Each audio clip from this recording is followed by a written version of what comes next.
नमस्कार दोस्तों, मेरा नाम रमेश अग्रवाल है। मैं Chhattisgarh sponge iron manufacturer association का अध्यक्ष हूँ। आपके समक्ष मैं अभी कोविड-19 से उपस्थित परिस्थितियों के लिए बात करने के लिए प्रस्तुत हूँ। जैसा कि आप सभी जानते हैं, लगभग 22 मार्च से पूरा देश लॉकडाउन की स्थिति में है। उसी समय से लगभग सारे उद्योगों को बंद करने का भी आदेश जारी हुआ है और पूरा देश इस समय एक बहुत गंभीर स्थिति से गुजर रहा है, जूझ रहा है और पूरे भारत के लोग इसमें अपना सहयोग दे रहे हैं। मुझे उम्मीद है कि आप भी अपना योगदान ज़रूर इसमें दे रहे होंगे, अपनी सोशल डिस्टेंसिंग मेंटेन कर रहे होंगे ताकि हम इस महामारी पे जितने जल्दी हो सके काबू कर सकें। और जहाँ तक उद्योगों का सवाल है, उद्योगों के समक्ष तो बहुत ही गंभीर स्थिति है। जहाँ एक और उद्योगों के ऊपर बहुत सारे जो फिक्स खर्चे हैं उनकी मार है, जैसे कि ब्याज की है और बिजली का मिनिमम बिल है, सैलरी का बिल है, वेजेस का बिल है, कॉन्ट्रैक्टर्स की पेमेंट है। इसके अलावा जो अपना उसका खुद का पूंजी उसमें लगी हुई है, उसके ऊपर जो उसे आय होनी थी, जो रिटर्न आनी थी, उसकी मार है। इस तरह से इस महामारी ने उद्योग जगत के लिए बहुत बड़ा एक आगे सर्वाइवल के लिए बहुत बड़ा प्रश्न चिन्ह खड़ा कर दिया है। लेकिन मैं उम्मीद करता हूँ कि हम भारतीयों में जो एक जूझने की ताकत है, जो एक मोटिवेशन है, ज़रूर हम इसमें से बाहर आ सकने में सक्षम होंगे।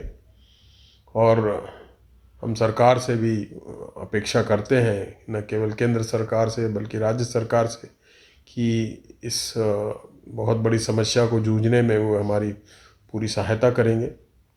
जहाँ एक और सरकार चाहती है कि हम अपने वर्कर्स को और स्टाफ को पूरी तनख्वाह दें, किसी प्रकार की कटौती न करें, जो कि एक बहुत ही मुश्किल कार्य दिखाई देता है। बिना सरकार के सहयोग के ये संभव नहीं है और बिना कार्य के, बिना उत्पादन के, बिना कोई रेवेन्यू जनरेशन के इस तरह की कॉस्ट को बेयर करना बहुत ही मुश्किल और असंभव सरीखा है।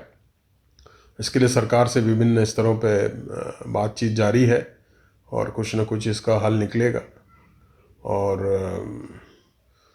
एक बड़ी समस्या ये भी है कि जो लॉकडाउन है वो एक बार में खुल जाए पूरे हिंदुस्तान में, ये संभव नहीं है, क्योंकि हर राज्य में इस महामारी की जो मार है उसका स्तर अलग अलग है। हर सरकार अपने तरीके से इस पर जूझ रही है और पूरे देश में एक साथ कंट्रोल आ जाए ये संभव नहीं है।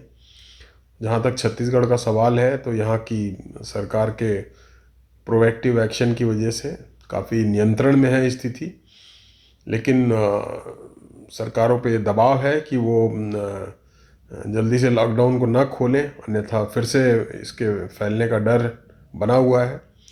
हमने सरकार से निवेदन किया है कि आंशिक रूप से और सेफ्टी को, डिस्टेंसिंग को मेंटेन करते हुए थोड़ा बहुत इसके लिए योजना बनाई जाए और इस संबंध में बातचीत जारी है। वहीं सरकार की ओर से बिजली के मिनिमम चार्जेस में भी कुछ छूट देने का आश्वासन दिया गया है। हालांकि कोई निर्णय अभी तक नहीं प्राप्त हुआ है, लेकिन जल्द ही इस पे निर्णय हो जाएगा ऐसा लगता है। दूसरी ओर बैंकों द्वारा भी अपने वर्तमान ग्राहकों को टेम्परेरी एडहॉक फैसिलिटी दी जा रही है। 2 से 3 साल के लिए ऐसी सुविधा देने का बैंकों ने घोषणाएं की हैं और विभिन्न स्तरों पे वो कार्य भी जारी है।